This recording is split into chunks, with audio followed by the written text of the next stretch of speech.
Hai, selamat pagi. Hari ini saya akan menjawab pertanyaan terkait harta bersama dalam perkawinan antara WNI dengan WNA. Karena sudah ada pertanyaan yang masuk ke saya terkait harta bersama dalam perkawinan antara WNI dengan WNA, maka ada baiknya sebelum kita melakukan perkawinan dengan calon pasangan kita yang berbeda kewarganegaraan, kita mengetahui dulu beberapa hal berikut ini. Seperti apa itu perkawinan campuran, apa itu harta bersama, bagaimana pengaturan harta dalam perkawinan campuran, langkah apa yang harus disiapkan dalam perkawinan campuran terkait harta dalam perkawinan, dan sebagainya. Itu semua akan kita bahas dalam video kali ini. Berdasarkan pasal 57 Undang-Undang Perkawinan, perkawinan campuran adalah perkawinan antara dua orang yang di Indonesia tunduk pada hukum yang berlainan karena perbedaan kewarganegaraan dan salah satu pihak berkewarganegaraan Indonesia. Apabila perkawinan dilakukan di Indonesia, maka perkawinan dilakukan menurut aturan yang berlaku di Indonesia, seperti mendapatkan surat keterangan pihak yang berwenang mencatatkan perkawinan menurut hukum yang berlaku bagi masing-masing pihak. Apabila perkawinan dilakukan di luar Indonesia, maka tidak boleh melanggar hukum di negara tempat perkawinan tersebut berlangsung. Dan juga bagi si WNI tidak boleh melanggar ketentuan dalam Undang-Undang Perkawinan.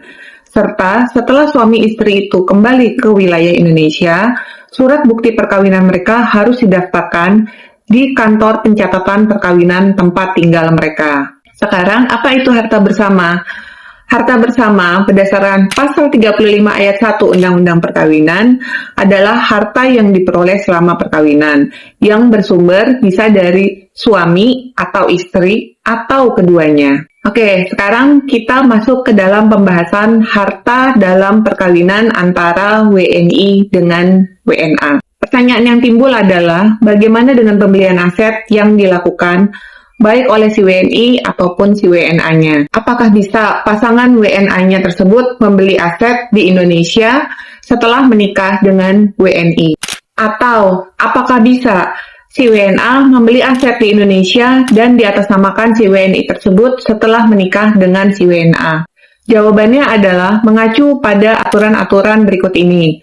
Yang pertama, Undang-Undang Pokok Agraria Pasal 21. Yang kedua, Undang-Undang Perkawinan tentang Harta Bersama. Yang ketiga, Peraturan Pemerintah Nomor 18 Tahun 2021 pada Pasal 70 dan 71. Kemudian, Peraturan Pemerintah Nomor 103 Tahun 2015 pada Pasal 2 dan 4 terkait pemilikan rumah tempat tinggal atau hunian oleh orang asing yang berkedudukan di Indonesia. Kemudian, Peraturan Menteri Agraria dan Tata Ruang Kepala Badan Pertanahan Nasional Nomor 18 Tahun 2021 pada Pasal 185 dan 186. Yang terakhir, Keputusan Menteri ATR Kepala BPN Nomor 1241 Tahun 2022 tentang perolehan dan harga rumah tempat tinggal atau hunian untuk orang asing. Karena hak milik dalam perkawinan akan menjadi harta bersama antara suami dan istri, sedangkan WNA tidak dapat memiliki hak milik atas tanah sesuai aturan hukum di Indonesia, maka apabila si WNI ingin tetap bisa memiliki hak milik atas tanah, harus dapat dibuktikan dulu bahwa telah ada perjanjian pisah harta di dalam perkawinan antara si WNI dengan si WNA. Dan sesuai Peraturan Menteri Agraria dan Peraturan Pemerintah sebagaimana disebutkan sebelumnya, WNA hanya dapat memiliki properti di Indonesia hanya dengan status hak pakai, selama memenuhi syarat dan ketentuan sebagaimana diatur dalam Peraturan Menteri dan Peraturan Pemerintah tersebut. Karena hak milik sesuai dengan Undang-Undang Pokok Agraria hanya dapat diizinkan dimiliki oleh WNI. Terkait pembuatan perjanjian perkawinan telah saya jelaskan dalam video sebelumnya ya teman-teman. Jadi, kesimpulan dari penjelasan dalam video saya kali ini adalah yang pertama, sesuai aturan-aturan yang telah saya sebutkan di awal, maka dalam perkawinan campuran, baik WNI dan WNA tidak diperbolehkan membeli properti dengan status hak milik.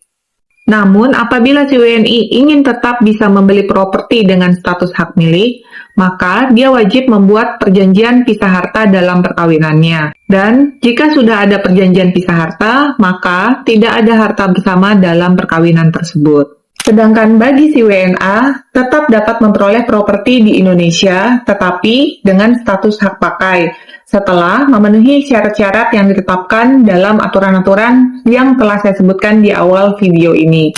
Demikian penjelasan dari saya, semoga membantu. Terima kasih sudah menonton.